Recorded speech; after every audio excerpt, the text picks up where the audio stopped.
हम आज बात कर रहे हैं मौनी अमावस्या के पर्व की। तो सबसे पहले जानते हैं कि मौनी अमावस्या का महत्व क्या है। देखिए, माघ मास की अमावस्या को यानी माघ कृष्ण अमावस्या को मौनी अमावस्या कहा जाता है। इस दिन मौन रहकर स्नान और दान करने का महत्व बताया गया है। इस दिन मौन रह करके स्नान और दान किया जाता है। इस दिन अगर आप संपूर्ण रूप से मौन रहें, इस दिन अगर आप पूरी तरीके से मौन रहें, तो अद्भुत स्वास्थ्य और ज्ञान की प्राप्ति हो सकती है। मौनी अमावस्या पर पूर्ण रूप से मौन रहकर पूजा साधना करने के परिणाम बहुत उत्तम होते हैं।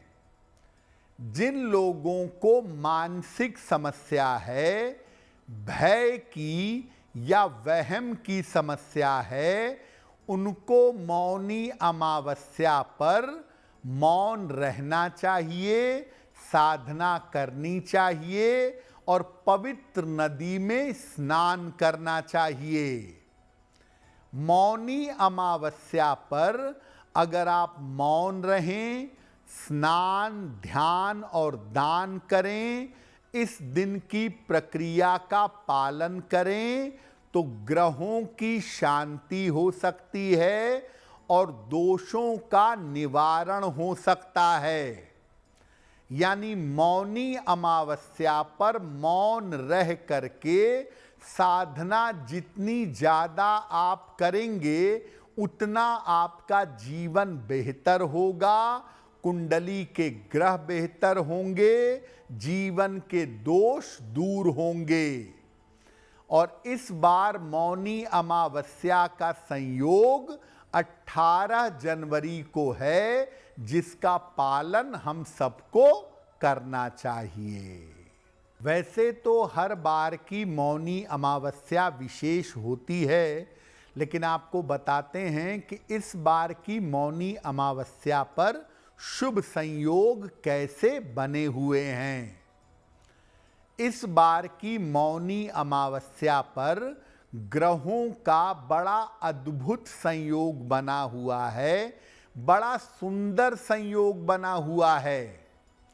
इस अमावस्या पर चंद्रमा पूर्वाषाढ़ा नक्षत्र में विद्यमान हैं और इस अमावस्या पर चंद्र और गुरु का गज केसरी योग भी बना हुआ है, जो इस अमावस्या की पवित्रता को बढ़ा देगा। अमृत का कारक है शुक्र, ये सूर्य के साथ इस अमावस्या पर विद्यमान है। इसीलिए इतने सुंदर संयोगों की वजह से इस बार मौनी अमावस्या पर स्नान और दान का फल अचूक होगा। मौनी अमावस्या पर अच्छे संयोगों की वजह से आप पवित्र नदी में या सरोवर में स्नान कर सकते हैं, और अगर वहां नहीं जा पाते तो ऐसी स्थिति में अपने घर पर भी जल में पवित्र जल मिलाकर उस जल से स्नान करके लाभ ले सकते हैं। अब ये जानते हैं कि इस बार मौनी अमावस्या पर किस प्रकार स्नान और दान करेंगे। देखिए, अगर आप नदी में या पवित्र सरोवर में स्नान करने जा रहे हैं, तो पहले घर पर ही अच्छी तरह स्नान करिएगा। फिर नदी में जाकर कम से कम 3 डुबकी लगाइएगा। नदी में शरीर मलना नहीं चाहिए और नदी में साबुन का प्रयोग ना करें। स्नान करने के बाद बेहतर होगा 12 बजे के पहले स्नान कर लें। स्नान के बाद सूर्य देव को अर्घ दें और देवी देवताओं का और पितरों का स्मरण करें। नदी से निकलकर वस्त्र धारण करें।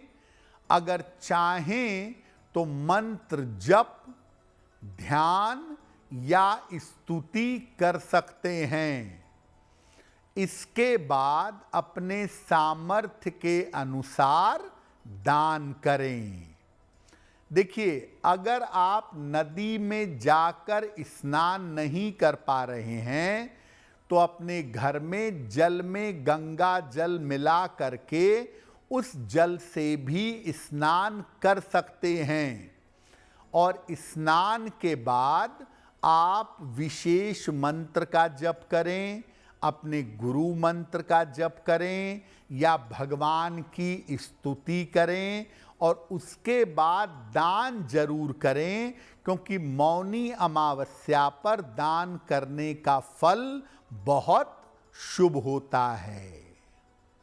अब ये जानते हैं कि मौनी अमावस्या पर कौन सा दान करना चाहिए।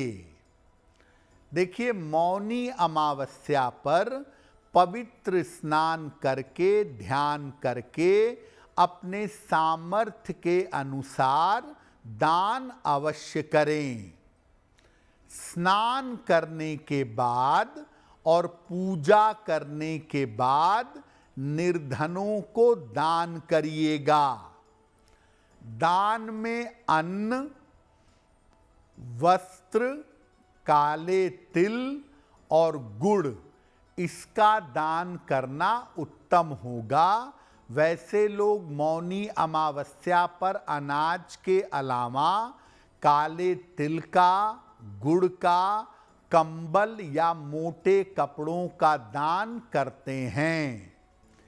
आप अन्य वस्तुएं भी श्रद्धानुसार दान कर सकते हैं। जितनी आपकी सामर्थ्य हो उतना दान करिएगा।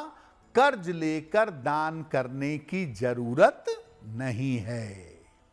अगर आप मुझसे जुड़ करके अपनी समस्याओं का समाधान चाहते हैं और चाहते हैं कि आपकी समस्याओं को ज्योतिष के माध्यम से सुलझाया जाए, तो आप हमसे संपर्क कर सकते हैं, जुड़ सकते हैं एस्ट्रो तक पर।